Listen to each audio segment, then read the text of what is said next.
Good afternoon, everybody, and I officially declare this extraordinary meeting of the Council opened.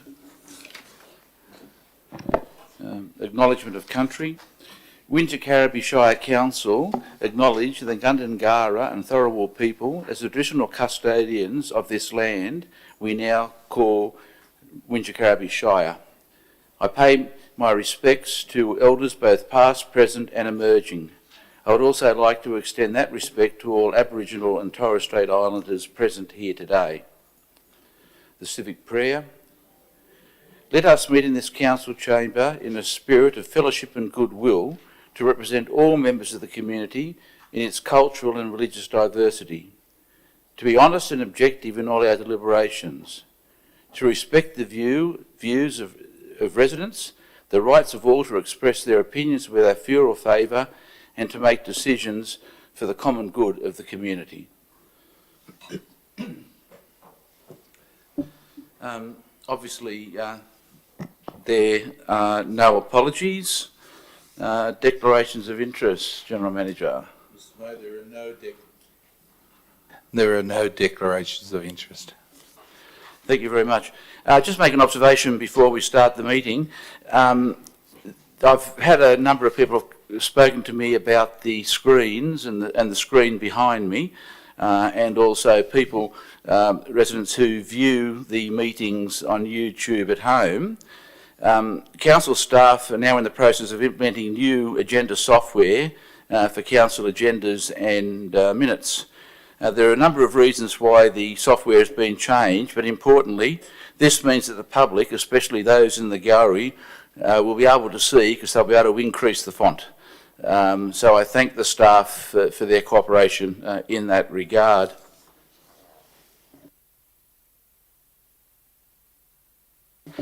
I have a number of minutes tonight, and as usual there's no need to write crazily because I've got hard copies, but the first one relates to the late Terry Oakes Ash, OAM. The community will be aware of the passing of Mr Terry Oakes Ash, OAM on 5 May. I do not personally know Mr Oakes Ash, but have been told many stories about his enormous contribution to this shire, which saw him awarded with the Medal of Australia, OAM, in 2016, for his contribution to the community and to commerce. He was Citizen of the Year in 2007 and the New South Wales Premier Award for Community Service in 2011. He was an active member across the Shire for decades in various roles, including a member of Council's Economic Development and Tourism Committee, Chairman of the Southern Highlands Salvation Red Shield Appeal, Board Member of the Regional Development Australia, Southern Inland, President of Southern Highlands Business Chamber of Commerce and the Bowral Chamber of Commerce. It's rare that an individual is consistently spoken of so highly by so many.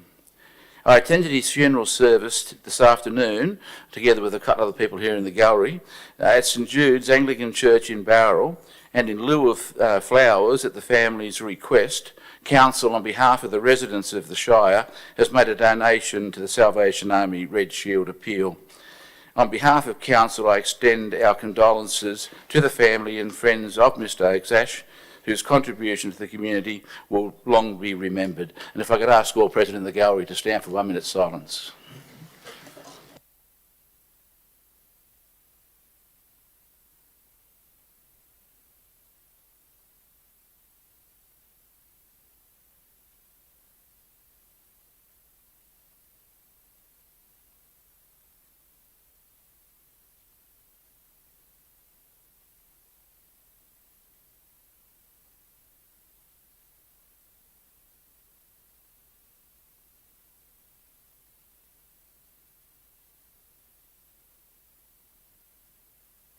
Thank you. I move that the minute be noted and declare that carried. The next one relates to possibly the most important thing I'll do in my term as Interim Administrator. The appointment of General Manager. The Office of Local Government has issued guidelines for the appointment and oversight of general managers, which must be taken into account in any recruitment process, and as is my statutory obligations, all of these have been followed. LG New South Wales Management Solutions were engaged by Council to assist in the recruitment of a general manager. I have reported earlier on the number of applications received and the need to re-advertise the position even after extending the earlier closing date by 2 weeks. This decision proved very productive.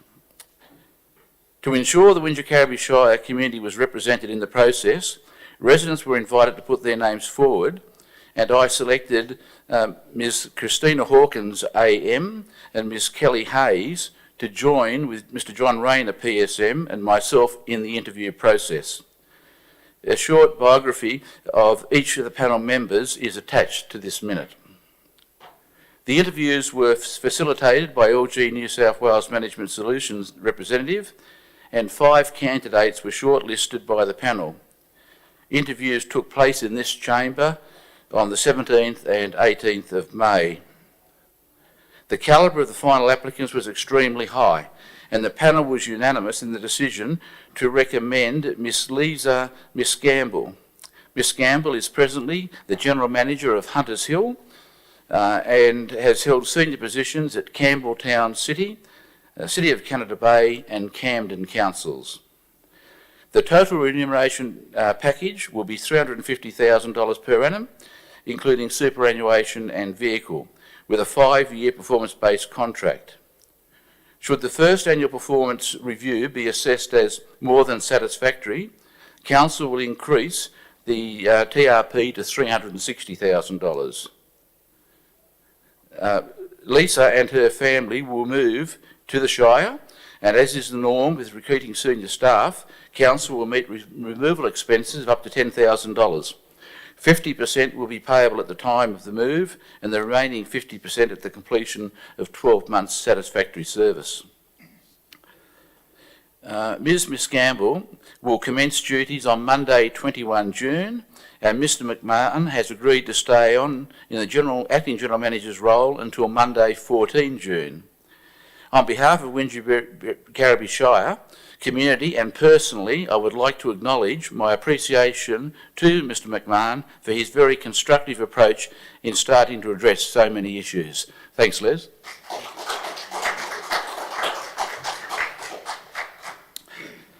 With the appointment of Miss Campbell, we now start a new phase in the rebuilding of the Council's administration, and the pace of change will accelerate. An expert in transformational change, organisation structure and governance generally, Ms Marissa Rakomelara will commence duties on 15 June, firstly as Acting General Manager and then as Acting Deputy General Manager, Corporate Strategy and Development Services. Ms Rakomelara has committed to Council to stay till after the September elections, the induction of the new councillors and adoption of a council structure as required under Section 332 of the Local Government Act. Residents and staff may be assured that the new structure will focus on community, not individuals. I'll be working closely with Miss Campbell and Miss Rakomelara to realign the Council's operations to ensure that they are both resident and staff friendly, with a major focus on bringing Council back to concentrating on its core responsibilities, strategic planning and financially responsible scoping of projects. A report will be presented to Council in this regard in July, outlining directorates and roles. Ms Danielle Lidgard will return to her formal role, and Mr John Crawford will retain responsibility for organisational development and risk in the short term. My appreciation is extended to both of them for their support and cooperation under what have been very difficult circumstances. Thank you both.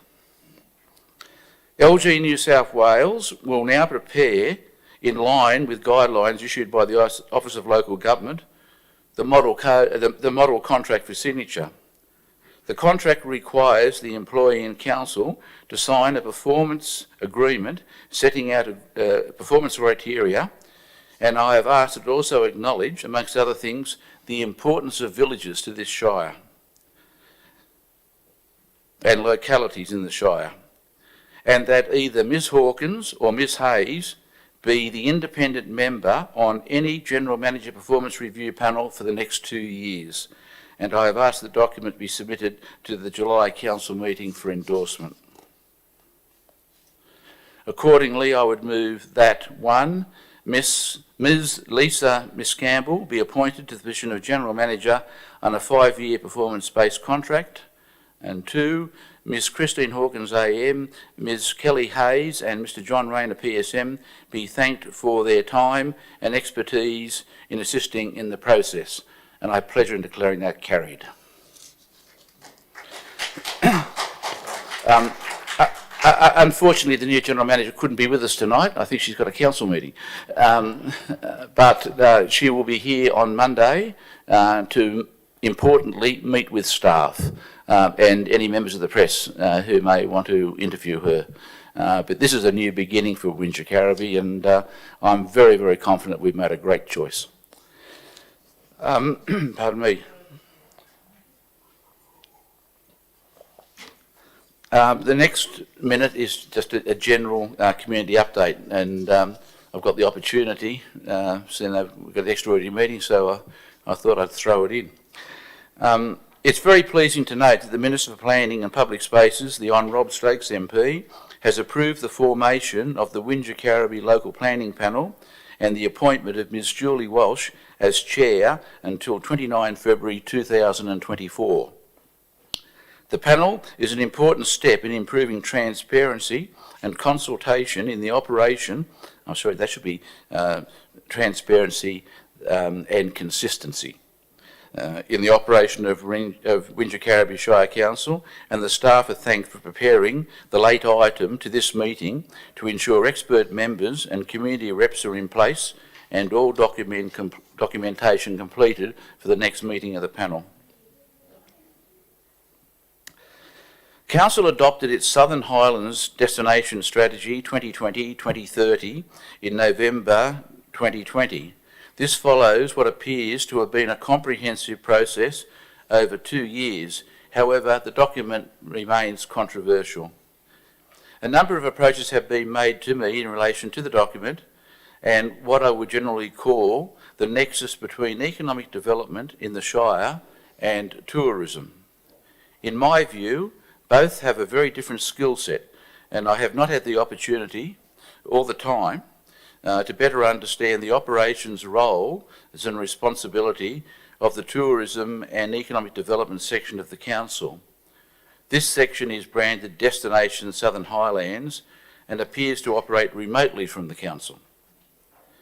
The Acting General Manager has raised concerns with me regarding the Southern Highlands Innovation Park, which has no master plan. He has set up a project group of staff to investigate the development of a master plan and servicing strategy. The 3-stage process will require Council to undertake in Stage 1 reframing of the viability of the project in the context of 2021 from both a geographic and thematic perspective.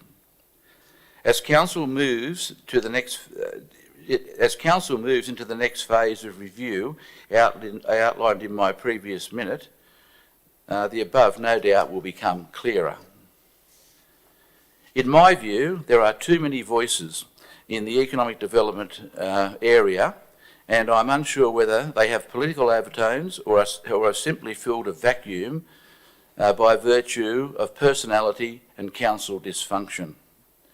What I do know is issues like this does the Shire no favours whatsoever, especially for such a strategically important function which the Council has statutory obligations and must accept responsibility. In an endeavour to unite all players and provide an open and frank opportunity for constructive dialogue, I'm presently arranging an independently facilitated workshop or round table to develop a way forward. The format would involve up to 20 people registering, and presentations from two major regional councils who, in the industry's view, undertake their economic functions well. In accordance with my earlier views, councillors past, suspended or prospective will be excluded together with their agents. The politics and personality just have to stop, and it's time to put the community first, and that's exactly what I'm trying to do. I would move that the minute be noted and declare that carried. We now move on to the matters that the staff have asked be listed, and the first item relates to Bowral Memorial Hall. General Manager. Thank you, Mr. Mayor. I'll call on Ned Tripkovic to say his presentation. Thank you, Mr. McMahon. The purpose of this report is to provide Council and the broader community with an update relating to the additional consultation undertaken with the primary users of the Bowral Memorial Hall. The report also makes several recommendations which need resolution should Council wish to proceed with the proposed. Council established a project brief for the refurbishment of Bowral Memorial Hall, which would deliver a modern, comfortable, accessible and properly equipped hall that would focus on the performance of unamplified music.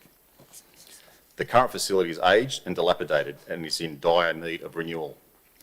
Council undertook scoping of the required refurbishment project in consultation with key stakeholders and engaged a specialist design consultant with the relevant experience to detail the design and manage all statutory approvals.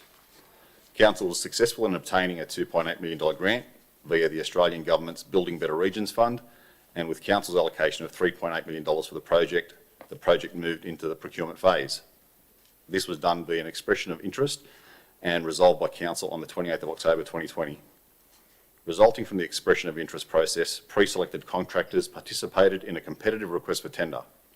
Belmedar Proprietary Limited were awarded the fixed price contract valued at $5.825 million to undertake the Memorial Hall refurbishment, and which was also resolved by Council on 24th February 2021. Council and the contractor are in the process of executing and finalising the terms and conditions of this contract. As per the Interim Administrator's minute from the meeting held on 21st of April 2021, a 1-month pause was placed on the project commencement to reconsult with key users of the hall. Myself as Group Manager of Capital Delivery and Rachel Fort, Council's Asset Coordinator, met with both the Southern Highlands Symphony Orchestra and the Southern Highlands Concert Band to fine-tune design parameters and explore options that would better suit the largest users of this facility. 3 items were considered to have significant impacts to the suitability of the venue for these users. The first being, and the greatest concern, was in relation to the stage design. Being designed for multiple disciplines, it is very difficult to provide an ideal outcome for each. And as such, numerous compromises needed to be made. After engagement with the other potential users, it was determined that to best suit the orchestra and the band, the stage should be redesigned in a way that would maintain acoustic excellence and better cater to provision of necessary space to house the entire ensemble on the stage without the need to construct a temporary forestage. Initial discussions with the principal design consultant have indicated that this is achievable, although would require significant redesigns. Also of note, the redesign would in effect limit the alternative uses of the stage due to the permanent sound shell and associated constraints, which include the removal of the proscenium and stage rigging. It was determined that this compromise is necessary to maintain the functional and acoustic requirements for the key users of this facility, whilst maximising audience numbers. The second design consideration was in respect to the retractable tiered seating. Concerns were raised by the user groups about the necessity to have the seating, its impact on maximising seat numbers and the acoustic effects of the seating, as well as safety aspects related to accessibility for the seating. The principal design consultant has validated that there will be no net negative impacts to the acoustics resulting from the tiered seating, and that the seating is compliant in all aspects relating to accessibility and building code. Furthermore, if any user did not want to use the tiered seating, it could easily be retracted into its closed position and the hall floor space used as per normal. The tiered retractable seating is also a mandatory requirement under the funding deed. It is further noted that the tier seating is an important inclusion for a number of potential users of the hall, as it provides line of sight to the stage for audiences at the back of the hall. For example, in events such as piano concerts and dance ensembles. Should the proposed stage modifications be approved, the orchestra or band can perform entirely from the stage, thereby resolving the key issue of audience numbers, and is recommended to retain the retractable tiered seating. The final item raised was in relation to the 4-stage lift. This item is again a mandatory requirement under the funding deed and would constitute a very large amount of re-engineering work to be removed. The advantages of having the 4-stage lift are numerous, and the stakeholders concede that it would not be detrimental to their use of the hall. A brief of requirements has been discussed with the principal design consultant and their associated specialist consultants. Timeframes have been established and at this stage do not pose a threat to the timely delivery of the project. Associated costs to undertake the redesign have been established, although the change in construction costing can only be estimated once this redesign work is complete. In conclusion, following the further consultation with the key users of the Bowral Memorial Hall, staff recommend that the redesign of the stage is expediently progressed so that construction activities are not further delayed and that the retractable tiered seating and 4-stage lift remain as per the current project scope. Thank you. Can I just ask, what will be the delay? When will you start? Because you've got a contractor. We are finalising the contractual elements. The only thing holding us back from commencing right away is the statutory approvals, which are probably 4 weeks away. And are they through the council? It's through a private certifier. Private certifier. Yeah. Well, look, if I could just thank the staff for this one. The staff actually came to me and said that the consultation was not fabulous. And isn't it amazing when you listen and consult the outcomes you can come up with? It's amazing, isn't it? It's common sense. Anyhow, I think it's enough of that. Everyone now seems happy, so I would move in relation to item 6.1, recommendation on page 2, recommendation 1, 2 and 3, and declare that carried. The next item is 6.2, the independent review of Council's finances. General Manager. Thank you, Mr. To present his report. Mr. May, the purpose of this report is to provide responses to the recommendations outlined in the Finch report. On 17th of March 2021, a review of Council's finances was commissioned. This specifically involved an independent desktop review of Council's financial position, a general review of expenditure under special rating variations, and a review of expenditure and confirmation that the funding has been approved by the elected body on the Civic Centre refurbishment project. Finch Consulting were engaged to conduct the review and their final report was tabled at the ordinary meeting of Council on 12th of May. The review highlighted that Council's current financial position is sound. The review also noted opportunities for improvement and we acknowledge the feedback and input provided by Finch Consulting in this regard. The review identified 11 recommendations for consideration and we accept the recommendations in totality. Actioning all these recommendations, as outlined in the report, will ensure greater transparency regarding financial reporting and will make Council's financial position even stronger. Thank you very much. I just want to confirm with you that in number 7, the expression of interest from qualified investment advisors, that will be done pretty quickly, so I can deal with that matter during my term. That's correct, Mr. May. We will commence the expression of interest process within the fortnight. Within a fortnight? Fabulous. And item 9, this council has far too many carryover works, and when I get a chance I will get to that. But Mr. Finch obviously has picked that up too, and number 9 is a good outcome as well, and thank you for that. In relation to item 6.2 on page 8 of the business paper, I'd move the officer's recommendation and declare that carried. Next item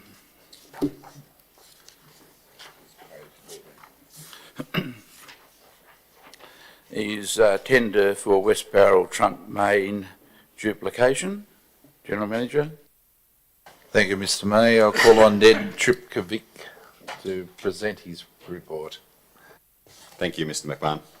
Mr May, the purpose of this report is to present the evaluation of the request for tender for the West Bowral trunk main duplication. The purpose of this main is to provide additional supply capacity to the West Bowral reservoir, which during high demand periods struggles to fill to the top water level. The main has several offtakes to the reticulation network before reaching Mossvale Road, where it is then a single dedicated transfer main to the reservoir. The new trunk main will provide redundancy in the event of a failure and allow the reservoir to fill quicker, allowing the water treatment plant to reduce runtime and or provide water elsewhere. The new main is to be located along Sunning Hill Avenue, running between Erridge Park Road and Mossvale Road. The tender was advertised from 9th of March 2021 to 13th of April 2021. A total of 8 tender submissions were received, with 3 tender submissions determined to be non-compliant due to not meeting the specification and methodology requirements. All tenders were considered in accordance with the Local Government Act, the regulations and Council's procurement policy. Tender pricing ranged from 2.145 million to 4.7 million. The tender evaluation panel have recommended that Fluid, Plumbing and Drainage Proprietary Limited be awarded the contract, as they provided a detailed tender submission demonstrating a thorough understanding of the requirements of the project and the associated time constraints. As outlined on page 19 of the Council report, the current budget allocation for this project is $1 million.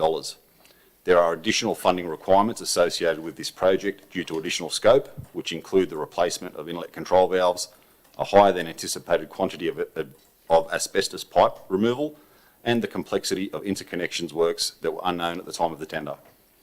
As such, this report further recommends an additional allocation of $1.1 million be funded from the Water Reserve. Funds are currently available within the Water Reserve, and considering the criticality of this project, and particularly that we are fast approaching the new low-demand window of opportunity to construct the main, it is recommended that the project proceed without haste. Thanks very much for that. In relation to item 6.3 on page 40 of the business paper, I'd move the officer's recommendation 1, 2 and 3 and declare that carried. Next item is 6.4, proposed sale of council property in Colo Vale. General Manager. Thank you, Mr Mayor. I call on Mandy McCullough to present her report. Thank you. Mr May, the purpose of this report is to obtain resolution to enter into a contract for the sale of council-owned land at 42 Banksia Street, Colo Vale. 42 Banksia Street, Colo Vale was formerly the site of the Colo Vale RFS and is now vacant land. Resolution of council is already held to sell the land. We are now seeking resolution to enable council to execute a contract for sale under the Common Seal of Council. It is recommended that the proceeds from the sale of the land be retained for future works within Colo Vale, such works to be identified through consultation with residents of the village. Thank you very much for that. Can I respectfully suggest when you consult with the villagers, you consult with the residents as well as the community organisations. What I'm finding in my visits, and this is no disrespect to the community organisations, they don't always align. So it's you've got to take a balanced view when you go out. And that's no disrespect whatsoever to the village associations. They do a good job, but they don't always represent everybody in the village. In relation to item 6.4, pardon me, in item 6.4, I'd move the recommendation on page 20 of the business papers, items 1, 2, 3 and 4, and declare that carried. Next item is 6.5, Renwick Community Centre, classification of land. General Manager. Thank you, Mr May. I call again Mandy McCullough to present a report. Thank you, Mr McMahon. Mr May, the purpose of this report is to obtain a decision on the classification of the new Renwick Community Centre. In accordance with the Local Government Act, all public land must be classified as community or operational. All community land must be dealt with in accordance with a plan of management for the site. Currently, the Renwick Community Centre is not covered by a plan of management. The Renwick Community Centre has space identified for independent use. Without a plan of management for the centre, council is unable to enter into a lease or licence for the independent space. The proposed classification of the community centre was placed on public exhibition earlier this year. During the period of public exhibition, one objection was received. This matter is now submitted for formal consideration. Thank you very much for that. I've had a community meeting on a Saturday morning a few weeks ago at Renwick, where there are a number of issues raised with me, including the community centre. And for those who are interested, there is a response to all the matters raised with me on the website. In relation to the classification of the land at the Renwick Community Centre, I just don't agree with the staff. This is not operational land, this is community land. And it should be maintained as community land. For those who don't understand, and I'm not suggesting the council would ever do this, but operational land you can sell. And unfortunately, sometimes rumours become fact. And there's a lot of rumours circulating in Renwick about the future of this site. So let's put a stop to it. Let's just not classify it as operational land. Let's leave it as community land. But having said that, there is an expectation that in this building there will be a commercial, in effect, coffee shop. And the residents feel let down by the council that this hasn't happened. But let me tell you, it's not the council's fault. The council didn't build the expectation, others did. But we'll address it. Accordingly, I'd move in relation to item 6.5 on page 24 of the business paper that no further action be taken in this matter in relation to reclassification of the land, and that a plan of management facilitating the leasing of the commercial space in the centre be expedited.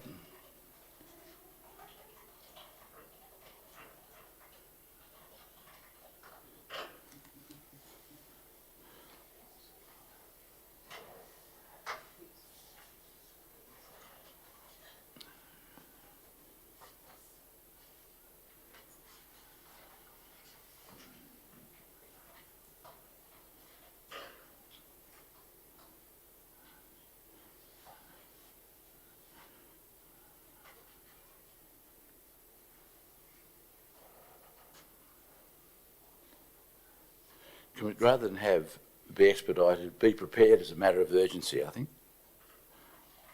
Do you understand where I'm coming from? Yep.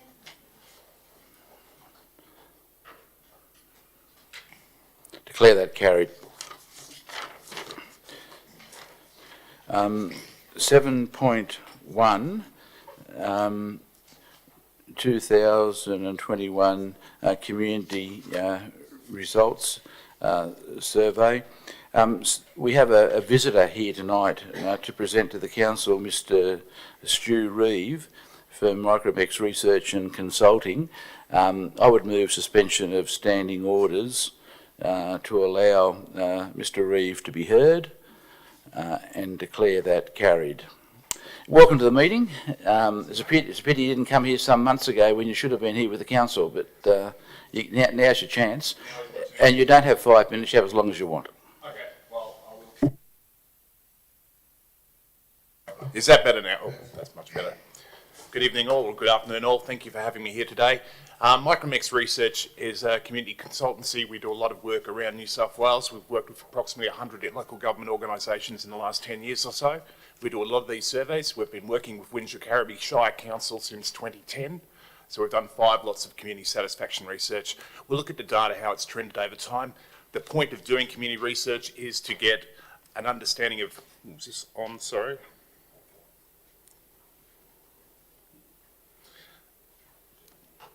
There we go, sorry, pardon me.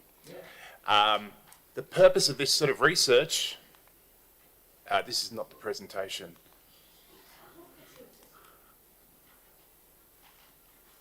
This is the full report. Have we got the edited presentation? Yeah. So the purpose of community research is to give you a... Just hold on. We've got plenty of time. Yeah. This is very, very important.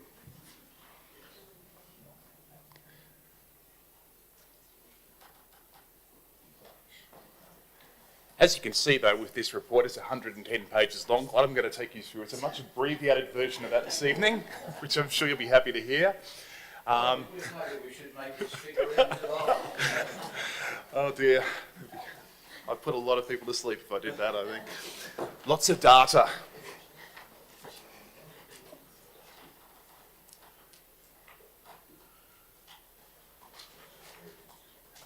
Much better. So we've now proven there is a much longer report. I'll take you through an abbreviated report now, and we can then talk through how that sort of, what that sort of means and the interpretations from that. So the point of doing community research is essentially to identify the community's priorities and the point and understanding levels of satisfaction they have with council delivery across a range of different areas. The point of doing this independently and using a telephone methodology is to make sure that we're not just listening to the people who opt in, but rather getting a broad understanding and measure of the community overall. To do this, we do a telephone survey where we use electronic white pages, sample pages, which include mobile phone numbers, and also we do something called number harvesting, where we put an interviewer in town centres to collect the contact details of respondents so we can actually ensure they can take part. This guarantees that we get a good reflection of the broader demographics of the area and not just people who have an established landline household. This is something we use across New South Wales, and it's sort of standard practice across Australia for any sort of community research for local government.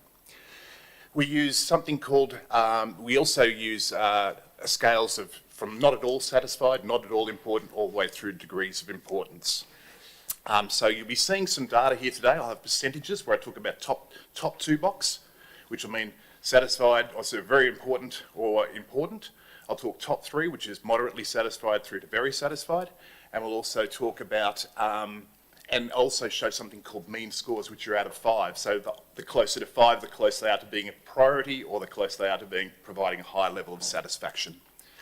Our sample size is 400, which is, gives us an error rate of something called a standard error rate of plus or minus 5% at 50% confidence, which means 19 times out of 20, we should see the same results, unless of course there's been a significant change. And I will be talking about the significant changes. We've been measuring this data for a number of years, so there is some things to see here.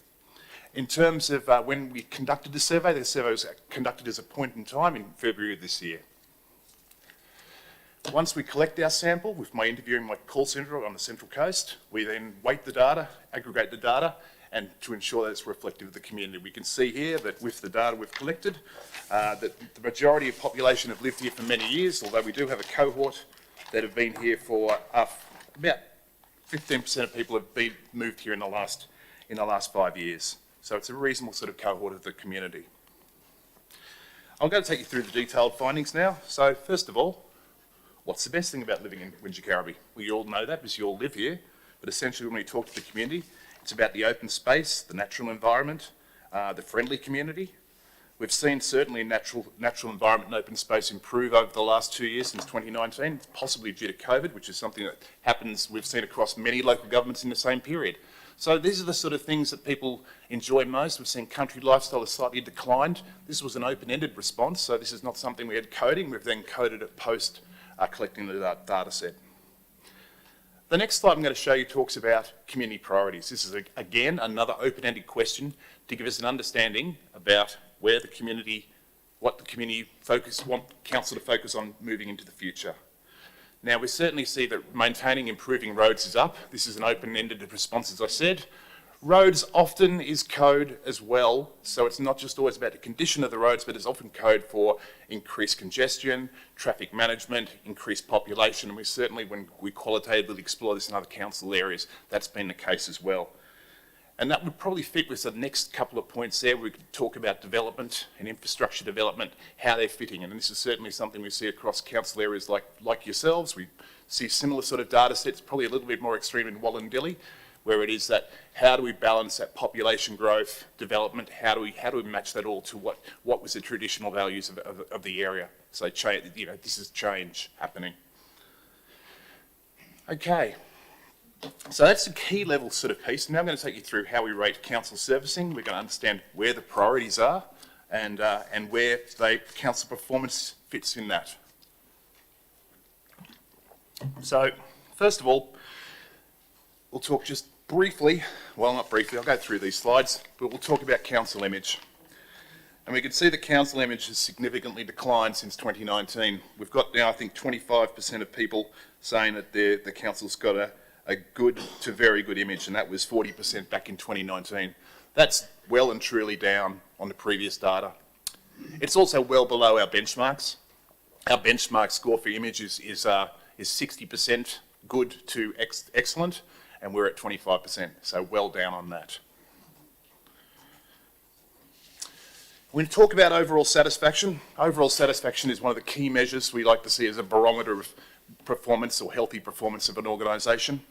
What we've seen here is we've seen that satisfaction has certainly, again, it's significantly declined over the period. It's well below our benchmarks. 3 years ago, we had 77% of the population saying they were moderately to very satisfied. That's dropped down to 65%, but probably more enlightening is the fact that those who were saying they're not at all or not very satisfied has gone up from 23% up to 35%. So nearly a third of the population gave the council a score of 1 or 2 out of 5. This aligns again with what we see with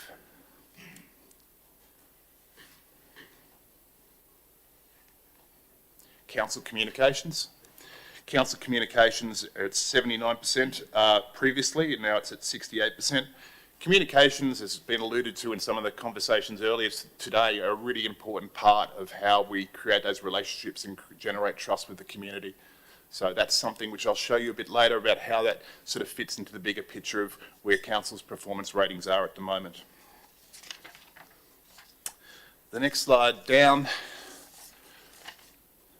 demonstrates probably where we are at the moment, or where we were in February certainly. So we've seen a significant dip in satisfaction with the performance of councillors overall. Basically that's gone down from what was only a third was saying no, not at all or not very satisfied. It's gone to 51% of the community now saying they're not very or not at all satisfied with the performance of councillors. We can certainly see the younger age group, they're slightly higher mean score there, so they're still below a 3, which is a level of moderate. And overall, we can see that also the older residents are the least likely to say they're satisfied with the current levels of performance.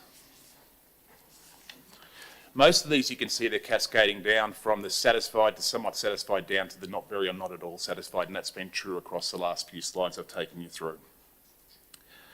So that's at a holistic level, a top level sort of the organisational health. We're now going to go through some of the things that have changed over the last period, notwithstanding the fact that all these measures I've just talked about have been significantly changed over the last 2 years. We'll then talk about what are the other council services that have changed over that time. Now, we had 43 different service areas where we asked people to say, how important is this to you? And if they give it a 4 or a 5, so very important or important, we then ask them their level of satisfaction with that area. What we're seeing now is what has changed over the period. We can see there's been a higher level of importance, the community is now a high level of priority for domestic garbage collection, green waste collection, the performance and maintenance of local parks, and the cleanliness and functionality of public toilets. Those have all significantly improved or increased in importance or as a priority to the community over the past 2 years. Certainly what we've found is that parks has been something we've seen across most of New South Wales councils. There's been a significant uplift in how important it is because people have been forced to spend more time in public space. And so we've seen that certainly as strengthening over there. In terms of satisfaction, there's actually been 2 areas where we've seen a significant increase in community satisfaction from the ratings, and that is with town drinking water quality and also with encouraging recycling. Again, these are areas which are significant changes. In terms of where we've seen declines, we've seen declines across all the other barometer measures which I talked about earlier, the KPIs, but in terms of actually infrastructure delivery, we've got the condition of local roads has significantly declined over the past 2 years in terms of satisfaction there. We've also seen providing adequate drainage has significantly declined. I think we came after we conducted this just after a rain event, which is not surprising. And I think the rain event also impacts the ratings of pools as well, because I know one of the particular pools is impacted by rain events. So at least the data sort of makes sense. Okay. Let's talk about the top 5 and bottom 5 in terms of what's providing importance and satisfaction. In terms of, I'm going to get this right just as we finish, aren't I? Okay.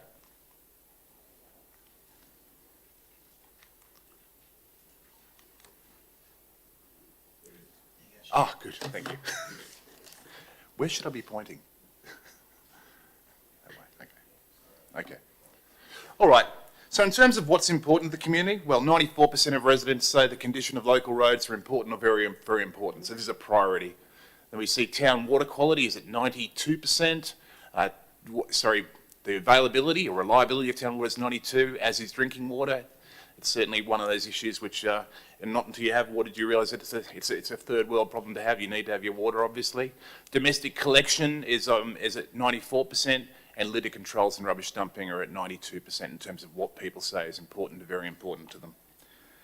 The lower slide there talks about lower levels of importance, and I think I say lower levels of importance instead of low importance, because if 60% of people are saying something's important, you can hardly say that's a niche area.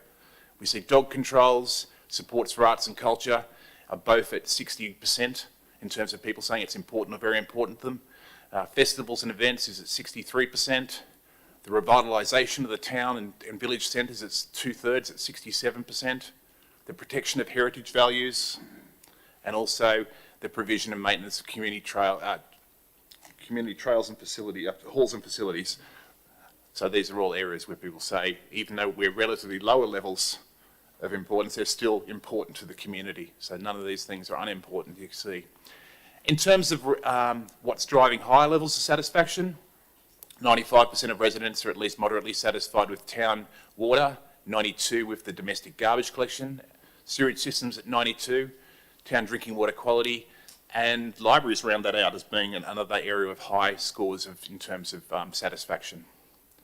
Lower levels of satisfaction revolve completely around, well, roads, decision-making, engagement, development, parking would fit into a development component as well, and growth. These are all that have relatively low levels of satisfaction. Interesting though, with the roads, at 31% of people giving it a score of moderately to good. I've seen significantly worse in my travels. Recently I saw Byron Council last year had, I think, 17% of people saying they're satisfied with moderately satisfied with the condition of roads. So there could, some of those scores could be worse. Okay, so I'm just going to look at the data within relevance to itself, just to show the data another way. This is called performance gap analysis. I've simplified this just to show the top 10, I think, in terms of where the gap is. What we look for is we always expect a gap between what's important and satisfaction, because there's the ideal and the experience. That happens. But it's important to just see how things score here. And we can see the biggest gap there occurs with roads. 94% of people say it's important to them, and only 31% say they're at least moderately satisfied.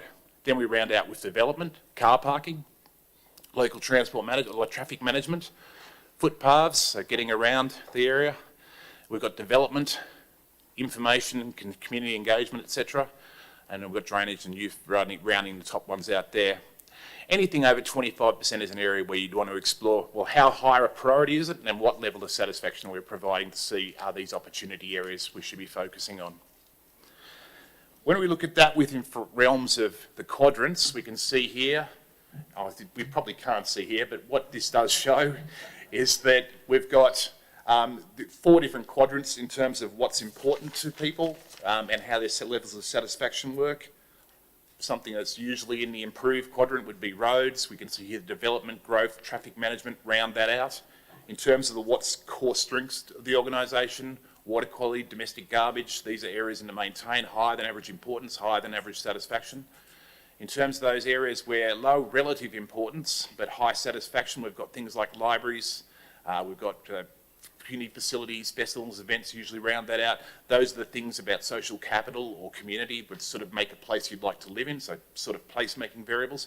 And then we've got what we call niche, which are the areas where less of the population are saying it's important to them, but we're still, as I said before, significant levels of people. No one's saying any of the council servicing is unimportant.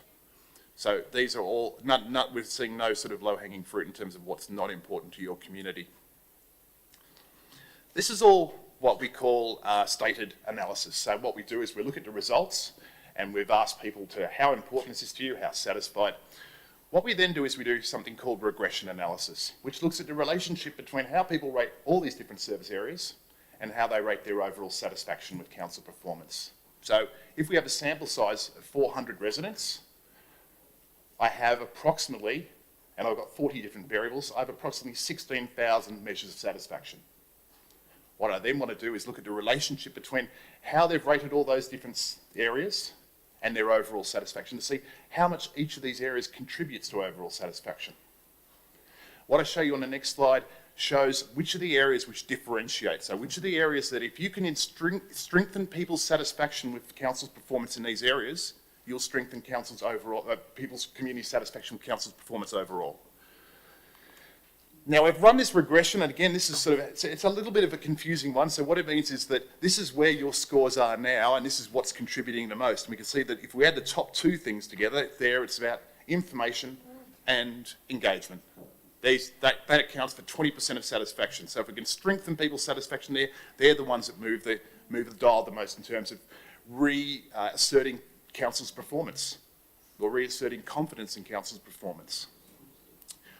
What we then have done is that this time around, I decided to add in a couple of different variables, particularly since the situation was unfolding as we were pulling the report together. So I decided to add in a few more. So at the moment, this explains 40% of the variance. If we add in communication, that suddenly takes away a lot of it, and we see 20% of the variance just from communication. Then we've got inform and participation, so about a third of satisfaction is driven by communication and engagement, which is something that's been mentioned already in this session today. But then if I add in the performance of councillors, we can suddenly see that that's a significant contributor. And that sits there and that explains a lot more of the variance, and certainly that's something which the community, obviously, that has impacted the community satisfaction scores. So essentially here, this is sort of talks about the way the council performs and is perceived to perform are the key contributors to how people will see its performance, which is sort of to be expected in a way. It's how do you build relationships, how do you build transparency and trust. I'm just going to go through very quickly a summary of what I've said and then just some potential next steps, or what we see as next steps based on the data that we've seen today and what we see across category. So again, in terms of facilities and how facilities should work, people would rather have fewer, smaller facilities spread across the prefer to have more or lots of smaller facilities spread across the area rather than having large centralised facilities. In terms of the best things about the area, it is the natural environment, space, country lifestyle, friendly community. In terms of the priorities that we asked people, they spontaneously talked about the issue, the roads, development, infrastructure and traffic management, all sort of code for that sort of growth, which is a challenge in population terms. Just a reminder in terms of the satisfaction ratings with council, so 65% were somewhat satisfied, down from 77%, significantly below our norms and significantly below previous scores for council. Communications at 68%, that's down as well. Council image is 25% say it's good to excellent, so very low compared to our norms. Satisfaction with council performance overall is 55. The key drivers revolve again around performance of councils, level of communication, provision of information and opportunity, and sort of opportunities to get people involved, particularly to some of those conversations. And it's a good time to be reminded of this. We've got a community strategic plan coming up. Just in brief summary then, governance and engagement are the key drivers of satisfaction with the performance of council and people, the community's perceptions. Top next steps as far as we would see would be look to see where we can strengthen both those formal and informal methods of community engagement and communication, and how do we strengthen those, how do we increase satisfaction with those. So that partly that would be going out to the community, understanding their expectations about the level, the type, the method, the issues that they want to be communicated with. And as I said before, you know, with the CSP coming up in the near future, the conversations around the long-term development of the area, how council and how the planning is to mitigate against the challenges that development and population growth brings, what's being done and plan to offset any changes there. That's essentially the summary. There's a lot more data, as I said, but that's my 5 cents at the moment. Thank you. Look, thanks very much for that. The 404 sample. Yes. Is that the norm for a council this size? Thereabouts. We usually do between 400 and 600 as a sample size. We do, some councils go very high, but for the most part, metropolitan councils mainly have a sample size of 600 and regional councils 400. And there's a focus on councillors. Yes. How can you differentiate between councillors and staff? We do have questions in other areas where we talk about that, but the difference would be those overall satisfaction scores. The overall satisfaction talks about the organisation as a whole, whereas the performance of councillor scores focuses just on the perceived performance of councillors.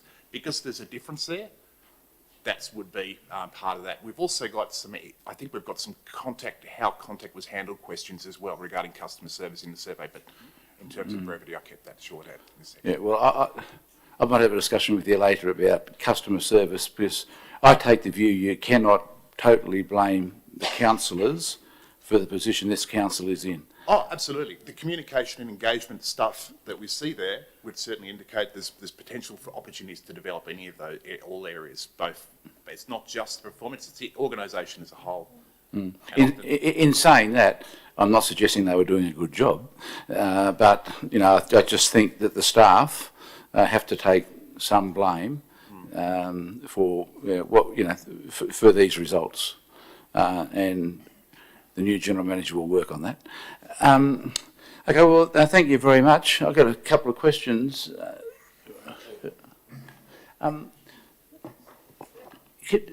Was a presentation given, a briefing given to the councillors on this?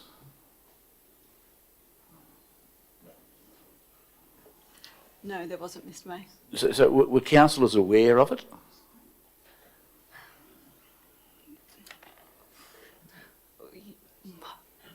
I can't. I don't want to put you on the spot. Yeah, well, normally they are made aware when we do them, but I can't expressly recall an exact communication this time. But that's normal process, yes. Because it seems to me a great pity that all the councillors weren't aware of this, because it might have made them more aware of the problems. But that's not your fault. I know the executive are gone, but you know I really do think it might have been worthwhile. Okay. In relation to items, thank you very much for that presentation. And can that presentation go on to the web so residents haven't got to read the whole lot? You can just see the headlines, if you don't mind. I think we'll assist people.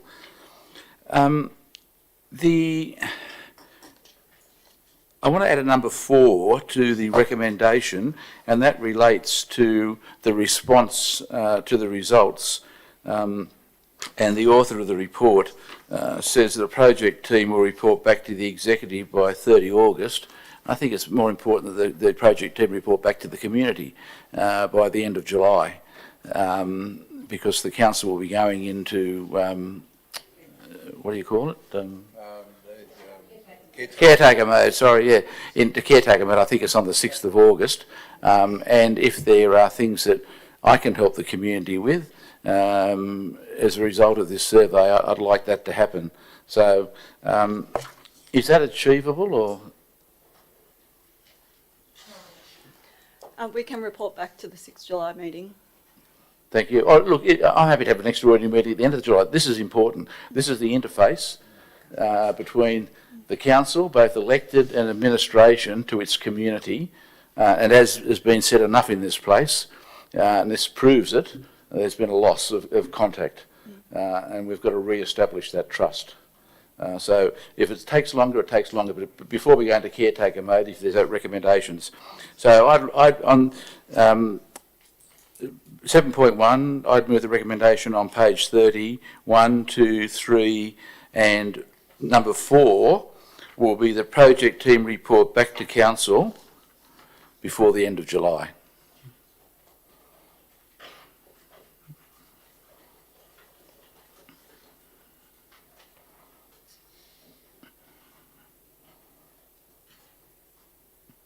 Declare that carried. Thank you very much.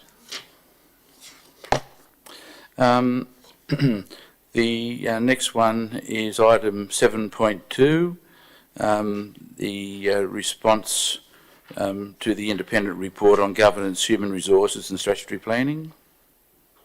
Thank you, Mr. Mayor. I'll call on Claire Digger to respond with a report. Thank you, Mr McMahon. The purpose of this report is to acknowledge the Governance, Human Resources and Statutory Reporting Review that was tabled by the Interim Administrator at the 12 May 2021 meeting of Council. The review contains 52 recommendations, 6 of which are addressed in the report to Council today. In addressing recommendations 3.3 and 7.3, amendments to the Code of Conduct are required. It is recommended that the Gifts and Benefits Policy and the Statement of Ethics be repealed, as they are now covered by the Code of Conduct. It has also been brought to Council's attention by the Department of Planning, Industry and Environment that a modification will be required to Clause 3.16 of the Code of Conduct.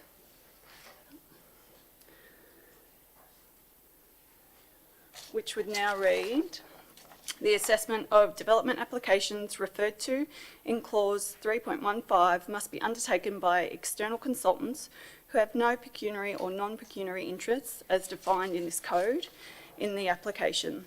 Such consultants are to prepare and provide an assessment report to the local planning panel or staff with delegated authority as relevant to consider in determining the application.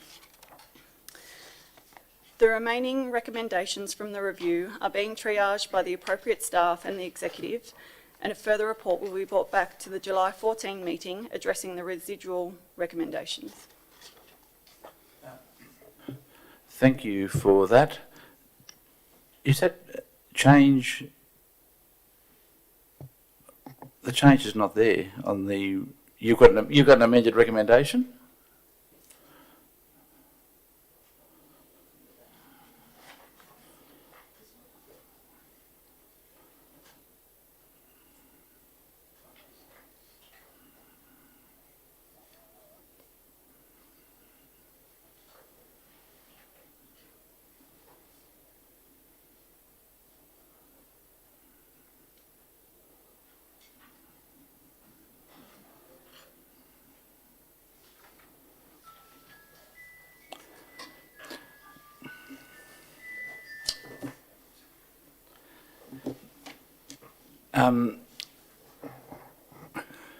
Well, I spoke to the staff today and I wanted to add number 6, all staff undertake code of conduct training. Apparently it hasn't happened here for a while.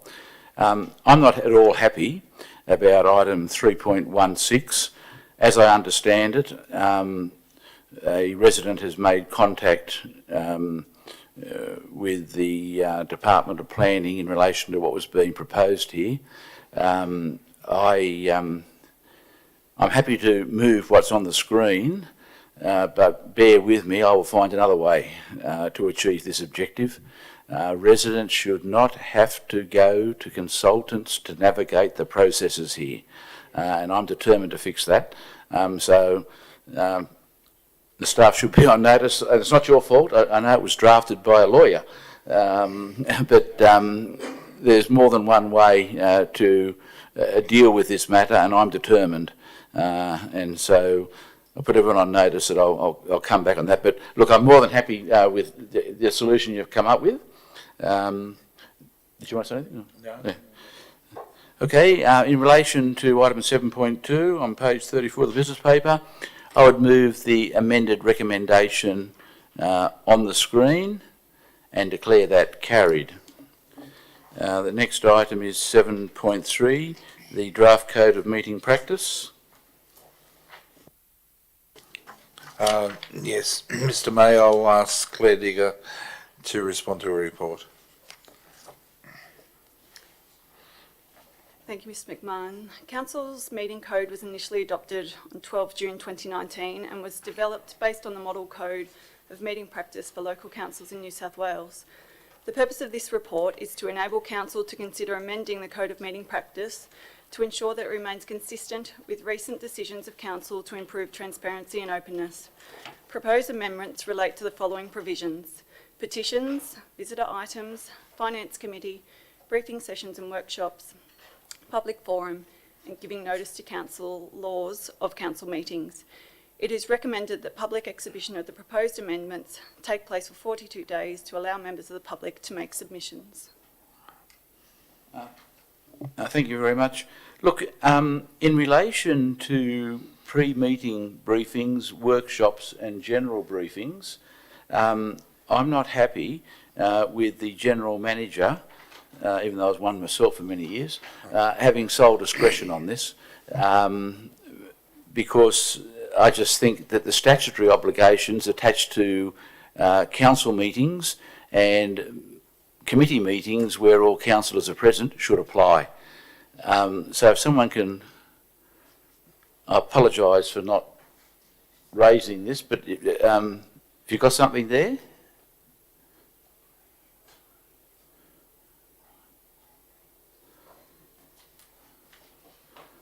Well, look, I appreciate that.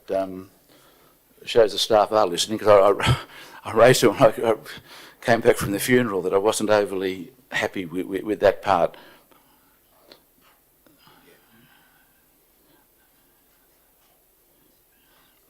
Met the provisions of the Local Government Act and any guidelines issued by the Office of Local Government, if you can put in, because I'm pretty confident when I was a GM they used to issue guidelines. They still do they? Yeah, okay. And the other one is in relation to petitions. There's no obligation for petitions to be reported to council, and that was what I think, but it's therefore proposed to reference to petitions in the general business of order for ordinary council meeting be deleted. Petitions can instead be circulated separately to councillors for their information. Isn't that the petitioner's responsibility? We're not a photocopy service. So the staff should action petitions, and if relevant, they should go to council. That's my view, at any rate. You got a view? Yeah, I support that. That's what happened down the road? Yes, Yeah. it did. Yeah. Up the road. Up the road, sorry. Okay, but there's no need to amend that. You can just take that on board, or do you want me to build into the recommendation? Okay. In relation to item 7.3, I would move the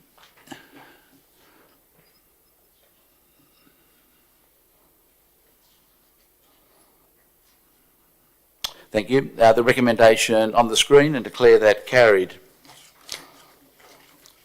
The next item is update for the preparation of the Windsor-Carriby local government election. Item 7.4, General Manager. Yes, thank you, Mr. Mayor. I'll ask Claire Digger to respond on her report, please. Thank you, Mr. McMahon. The purpose of this report is to provide an update on Council's preparations for the local government election scheduled to take place on September 4, 2021. Council is currently working with the New South Wales Electoral Commission in preparation to finalise the returning officer, pre-poll locations and polling venues across the Shire. A series of pre-election candidate information sessions will be hosted by Council, with the first session to be facilitated by the Australian Local Government Women's Association this Saturday, 22 May. Other sessions facilitated by Local Government New South Wales will be held in June, including an online session. All residents considering standing for election are encouraged to attend an information session. Full details and bookings are available on Council's website. Thank you. Have the polling places been determined yet? Our understanding is they're being finalised, but they haven't, as far as we're aware, they haven't been. And does our web page have a link to the Electoral Commission? Yes, it does. Yeah, I think that kind of thing is important. And look, if I could just say, also, you might have noted in my minute in relation to having a workshop on the economic management plan, that I've now included agents of candidates who I will not be having formal discussions with. I'm not going to become, I'm not going to get myself caught between a person who's standing for election and a vote. And I'm not going to allow this place to be facilitating that either. It's up to the community to who you vote for. And I'm not going to be a party to any of that. So in the future, when I'm having workshops, and there's going to be a few of them coming up, the councillors, former councillors, suspended councillors or prospective councillors and their agents will not be welcome. And that's not being disrespectful, it's just being realistic. Okay, in relation to item 7.4 on page 85 of the business paper, I'd move the recommendation of the business paper and declare that carried. General Manager, we have a late item. We do, Mr May. In relation to item 7.5, appointment of community reps on the local planning panel, I would move in accordance with clause 10.3b of the Code of Meeting Practice as a matter of urgency that the supplementary item be considered in relation to 7.5, the appointment of community representatives to the local planning panel and council and community representatives of the Southern Region Planning Panel. General Manager. Thank you, Mr May. We'll call on Mr Nick Wilton to address. Mr May, the purpose of this report is to consider amendments to the community membership to the Interim Independent Advisory Assessment Panel and the local planning panel to increase the independent expert membership to the interim panel and also to refresh the membership of the council representatives on the Southern Region Planning Panel. At the meeting of the 26th of April 2021, as part of the Interim Administrator's Minute, Council resolved to immediately commence the process of expanding and refreshing the community representative base of the Interim Independent Advisory Assessment Panel and also the local planning panel. In order to progress this resolution, Council staff sought nominations from interested community members between the 31st of March and also the 19th of April 2021, with a total of 34 submissions being received during this period. Council staff have recommended that a total of 6 community representatives to form the community membership of the local planning panel, representing various towns and villages throughout the local government area. It is recommended to Council that these representatives, for consistency reasons, also be appointed to the Southern Region Planning Panel that considers regionally significant development. The report also details increasing the independent expert memberships of the Interim Independent Advisory Assessment Panel from 4 to 6 to ensure consistency with the level of membership with other local planning panels operating in the Greater Sydney metropolitan region. This also safeguards to ensure that the quorum underneath the operational guidelines should a member have a conflict of interest. Given the suspension of the Council by the Office of Local Government, Council also does not currently have a Council-appointed representative on the Southern Region Planning Panel, and it is proposed that the current Chair and alternates to the local planning panel be appointed to this position. Such appointment will also be made for a period of 2.5 years or until February 2024. Accordingly, it's recommended that the nominated community reps, independent experts and also the council-appointed representatives be adopted. Thanks very much for that, and thanks for getting this report up pretty quickly. Can I ask, in number 1, I think it's William bracket Bill, isn't it, Davidson?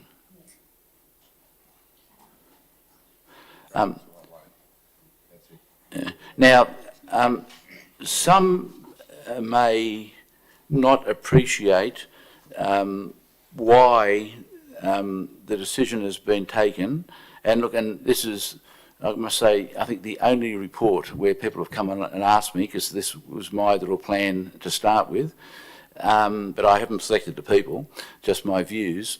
But I was concerned in relation to the regional panel that we had, former councillors and, residents who may be qualified, I don't know, sitting on that. But these panels are of such importance, you want professionally qualified people who can argue the point on them, not councillors and not citizen representatives who I have no idea of their qualification. I totally support the professional people being on it, and I hope the community does too, because you're better off having somebody who can challenge decisions and debate in the forum with their peers. Now, the other thing I want to raise is the community panel members. It's very important that the community panel member who has been selected to be at that meeting is not known until the meeting. I've had some issues raised with me in relation to knowledge of people who are on the panel.